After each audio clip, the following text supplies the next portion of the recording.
What do you mean my account is overdrawn? That's impossible, I said, staring at my phone in mock surprise as Brandon's sister ranted about the rent money he'd promised her. He did what? When? I kept my voice steady, letting her believe I was just learning about my husband's betrayal. My name is Isla Thompson, and my husband Brandon just became one of the biggest mistakes of my life. But not in the way he thinks. That Sunday morning when I woke up to an empty bed and a cruel note on the fridge felt like a slap in the face, even though I'd been expecting it. Goodbye. Never loved you anyway. Real classy, Brandon. I'm a forensic accountant in Milwaukee, and I've spent the last 15 years tracking financial fraud for some of the biggest corporations in the Midwest. So when my own husband started showing signs of planning his great escape 3 months ago, let's just say he wasn't exactly dealing with an amateur. The first red flag was when he started asking about our retirement accounts, showing sudden interest in our finances after years of letting me handle everything. Then came the secret phone calls, the unexplained absences, and the way he'd change his computer screen whenever I walked into the room. Classic signs of someone planning to bolt. I'd seen it all before in my line of work. What Brandon never realized was that every suspicious transaction, every hidden purchase, every attempt to quietly move our money, I saw it all. Each step he took to try to rob me blind was documented, photographed, and sent straight to my lawyer.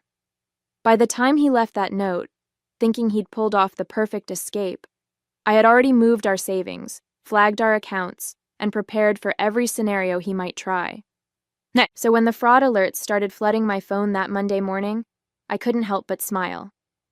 Brandon thought he was 10 steps ahead, but he had no idea he was walking straight into a trap of his own making.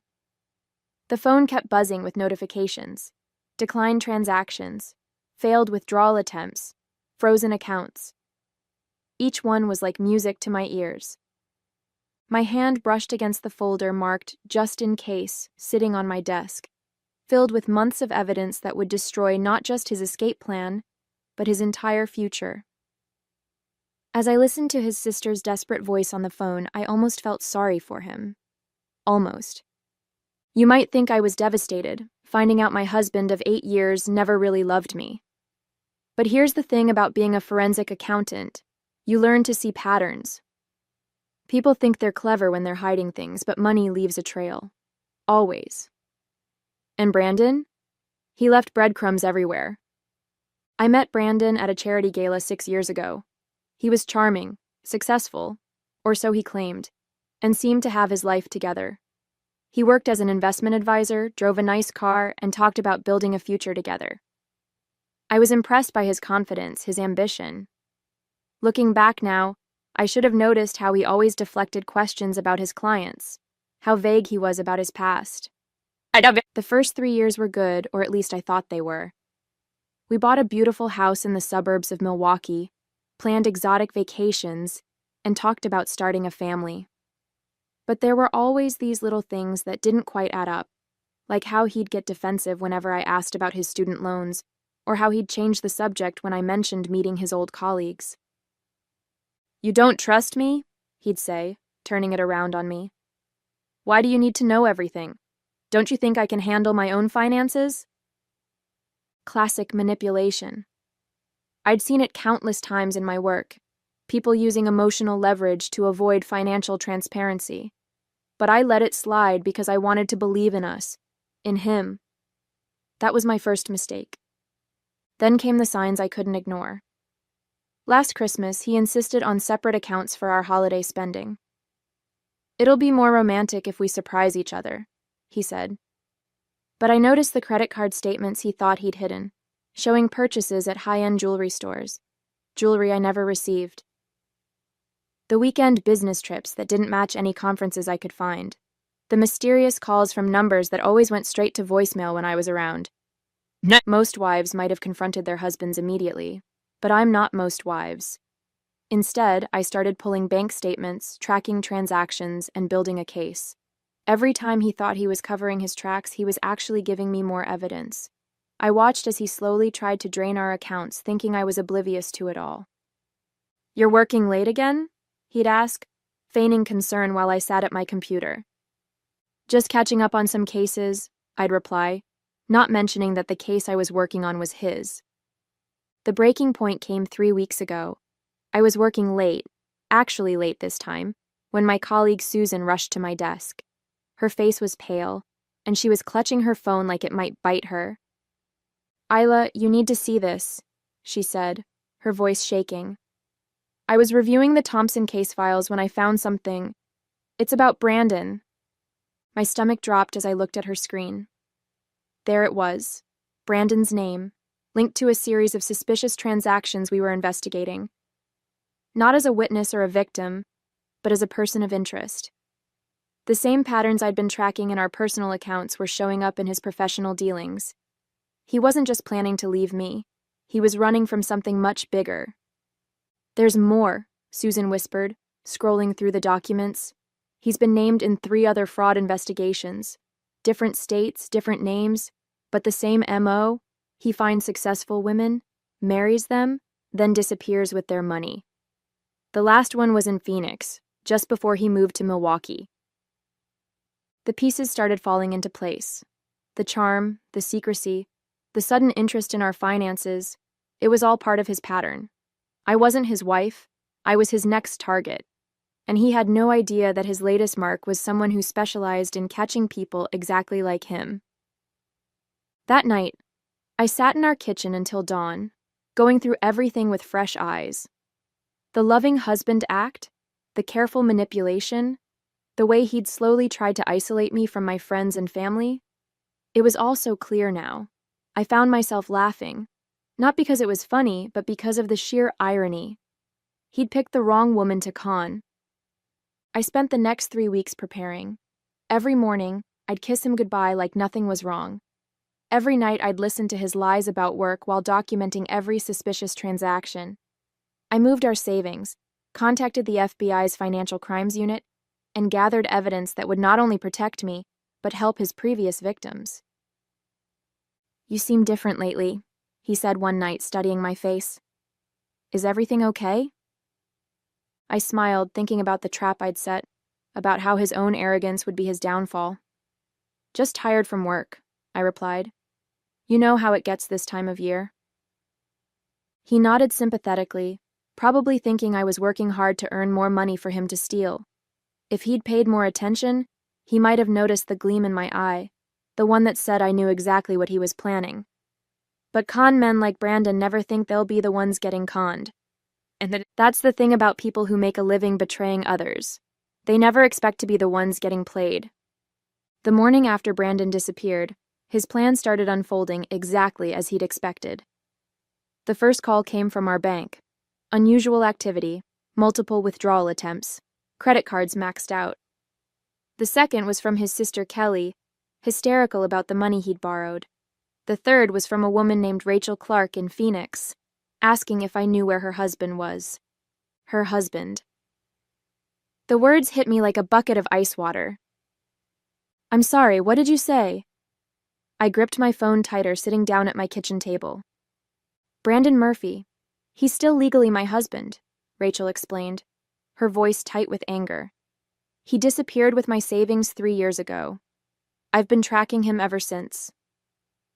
I smiled despite myself. "Actually, here he went by Brandon Thompson. And you're not going to believe this, but I've been expecting your call." Over the next hour, Rachel and I compared notes. Same charming smile, same investment advisor story, same pattern of slowly draining accounts before disappearing.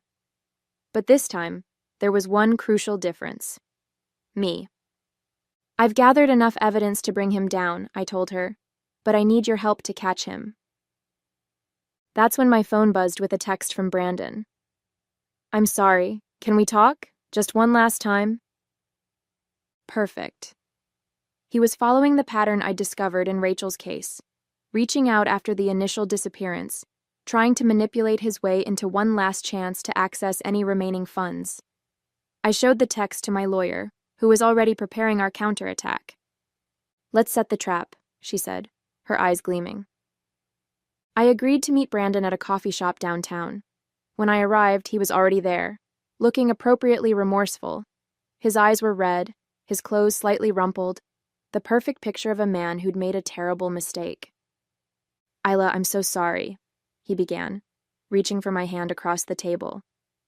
"I've been going through some things, dealing with some bad investments. I panicked." I pulled my hand away, playing my part perfectly. "How much trouble are you in, Brandon?" His eyes lit up. Just a flicker, but I caught it. He thought I was falling for it. "About $200,000, but I have a plan to fix everything. I just need access to our emergency fund." I pretended to consider it, watching him squirm. "The emergency fund, right. The one you tried to empty yesterday?" His face fell for just a second before he recovered. "That was a mistake. I wasn't thinking clearly. But if you help me now, I promise—" To what? To disappear again? Or to stick around long enough to drain my accounts like you did to Rachel in Phoenix? The color drained from his face. For the first time since I'd known him, Brandon Thompson, or Murphy, or whatever his real name was, looked genuinely shocked. "You know, the funny thing is," I continued, sliding a folder across the table, "if you'd done your research, you might have realized that stealing from a forensic accountant wasn't your smartest move." Just then, 2 FBI agents approached our table. I stood up, straightening my jacket. "Oh, and Brandon? You might want to call a lawyer. A good one." As Brandon was being led away by the FBI agents, my phone lit up with a call from Susan. Her timing couldn't have been better. "We've got him," she said, her voice triumphant.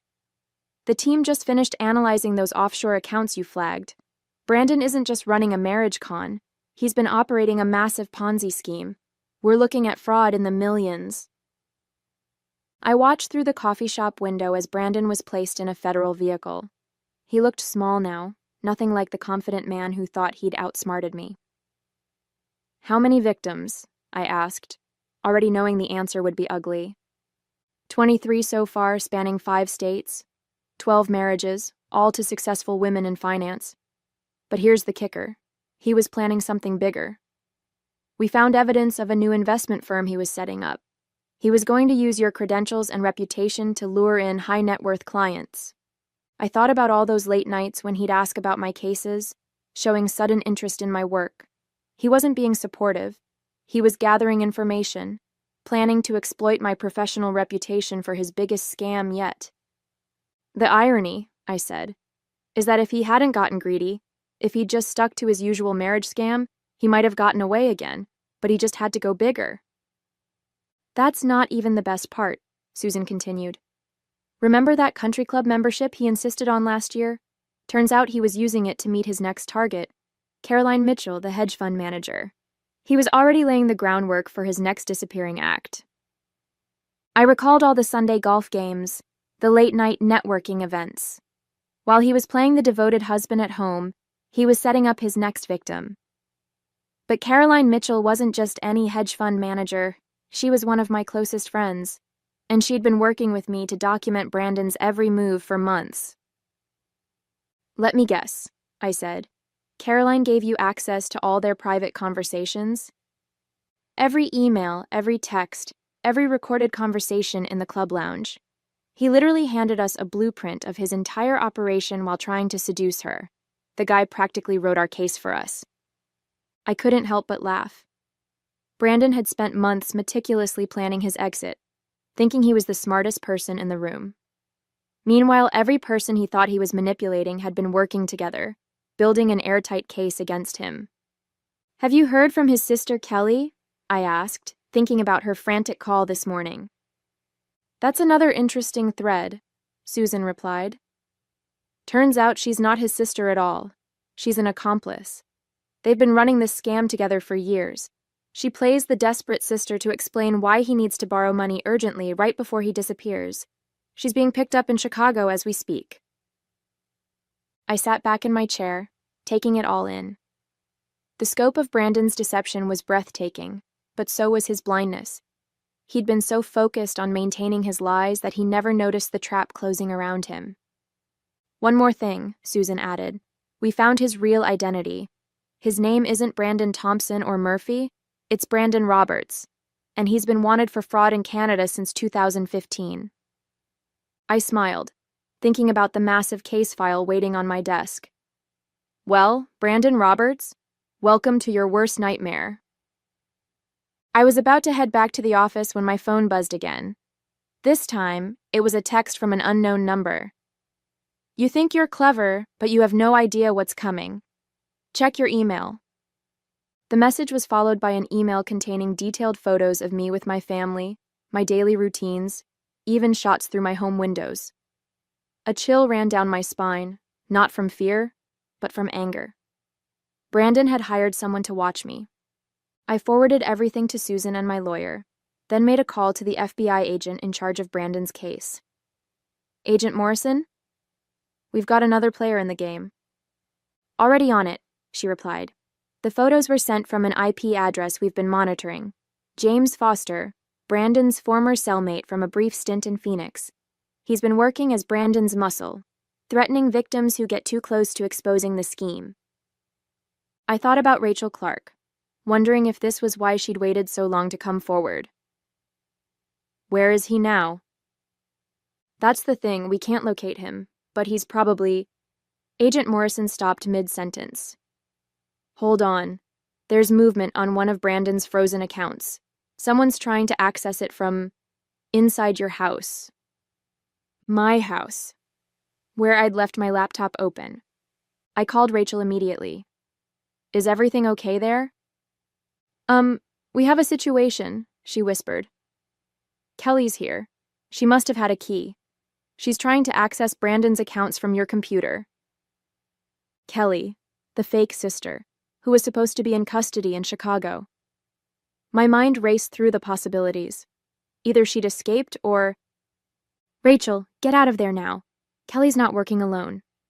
I heard a crash in the background, followed by Rachel's sharp intake of breath. Too late, Foster's here too. My heart pounded, but my mind remained clear. This was exactly the kind of desperate move I'd anticipated. Rachel, remember what we discussed? It's time. Through the phone, I heard Rachel's calm voice. Hey, Kelly, before you do anything stupid, you might want to look at what's on that screen. I smiled, knowing exactly what they were seeing.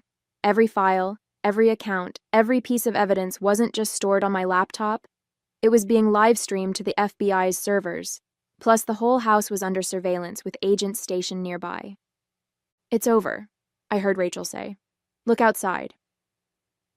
The sound of sirens filled the background as FBI agents swarmed my house. Within minutes, both Kelly and Foster were in custody, and Rachel was safe. I drove home to find Agent Morrison waiting for me. Quite a performance, she said. You knew they'd try something like this? People like Brandon, Kelly, and Foster, they always get desperate at the end. They're so used to being in control that they can't handle losing it. I looked at my house, now a crime scene. I just had to make them think they had one last chance to win. Well, with this attempted break-in and the threats, we can add witness intimidation and conspiracy charges to their list. Agent Morrison smiled. I'd say your trap worked perfectly. I thought about Brandon sitting in his cell, probably still believing he could talk his way out of this. He had no idea that his desperate final move had just given us everything we needed to ensure he'd never scam anyone again. 2 months later, I sat in the courtroom watching Brandon's world crumble around him. Gone was the confident smile, replaced by a look of utter defeat as the judge read out his sentence. Brandon Roberts, for multiple counts of fraud, identity theft, conspiracy, and witness intimidation, this court sentences you to 25 years in federal prison. I caught his eye as they led him away. For a moment, his mask slipped completely, and I saw the panic beneath. The man who'd written "Never loved you anyway" on a note in my fridge now faced a future where love was the least of his concerns. Kelly and Foster didn't fare much better. Both took plea deals, but they'd still serve significant time. As part of their agreements, they provided evidence against Brandon's entire network, exposing operations in 3 countries. Rachel sat beside me, squeezing my hand as Brandon's victims, my unexpected sisters in survival, stood one by one to share their impact statements. Each woman told a similar story of betrayal, but ended with the same note of triumph. We'd not only gotten justice, we'd gotten our power back. After the sentencing, Agent Morrison approached me with a smile. The Bureau could use someone with your skills. Have you ever considered consulting for us? I thought about all the other Brandons out there, all the scammers who thought they were too clever to get caught. You know what? I think I'd like that. Yeah. As I walked out of the courthouse into the bright Milwaukee sunshine, I felt lighter than I had in years. Brandon thought he'd destroyed me, but he'd only made me stronger. And now I had a new mission, ensuring he would be the last con man to underestimate a woman with a talent for numbers and a mind for justice. 6 months after Brandon's sentencing, I stood at a podium in a packed conference room at the FBI's Financial Crimes Division in Milwaukee. Behind me was a presentation detailing what they now called the Thompson case, though that wasn't his real name or mine anymore. I'd taken back my maiden name, wanting nothing to do with any of Brandon's aliases. The modern con artist doesn't use a gun, I told the room full of agents and analysts. They use trust, manipulation, and technology. But they all leave a trail. You just have to know where to look. The program I'd developed with the FBI was already showing results. 3 major romance scam rings had been busted in the past month alone. Rachel had become one of our most valuable consultants, her experience helping us understand how these predators chose their targets. After the presentation, I checked my phone to find a message from Susan. Another victim of Brandon's had been located in Vancouver. Unlike the rest of us, she'd lost everything: her house, her savings, her business. But this time, we could help her recover what was stolen. The forensic team had finally cracked Brandon's encrypted files, revealing accounts he'd hidden all over the world. I thought about that Sunday morning when I'd found his note, how he'd tried to break me with 5 cruel words. Instead, he'd given me a gift, the chance to help others fight back against people like him. My new apartment overlooked Lake Michigan, and as I sat on my balcony that evening, I smiled at the irony. Brandon had spent his life taking things from strong women, but in the end, he'd inadvertently created something powerful. A network of survivors turned warriors, all dedicated to taking down men like him. Sometimes the best revenge isn't just surviving, it's thriving.